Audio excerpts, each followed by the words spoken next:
వృశ్చిక రాశి, ఈ రాశి వారికి కూడా రాహుకేతువుల సంచారం అనేటువంటి మిశ్రమంగా ఉండడం వల్ల వీరు కొంతవరకు చికాకుతో వ్యవహరిస్తారు. నేడు అనుకున్న కార్యం అనేటువంటి నెరవేరక ఈ విధంగా సాగుతూ ఉంటుంటుంది.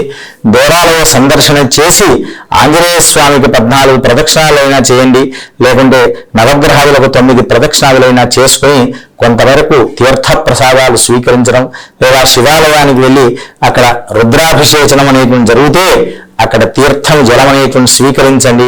దానివల్ల కొంత మానసిక ప్రశాంతత అనేటువంటిది ఏర్పడుతూ ఉంటుంది. దైవ చింతన అనేది ఎక్కువగా చేయండి. ఓం స్వస్తి స్వస్తి ప్రజాభ్య పరిపాలయంతాం న్యాయేన మార్గేణ మహిమహీషాః గోబ్రాహ్మణేభ్యః శుభమస్తు నిత్యం లోకాః సమస్తాః సుఖినో భవంతు.